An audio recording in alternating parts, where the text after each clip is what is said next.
To remotely uninstall an app on another device from your Samsung Galaxy S24 Ultra, you have to make sure that the other device is signed in with the same Google account as you. Now, open Play Store.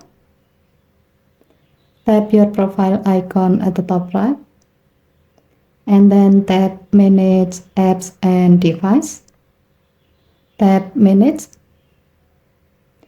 Next, tap the drop-down menu on the top left to select the other device where the app you like to uninstall is located.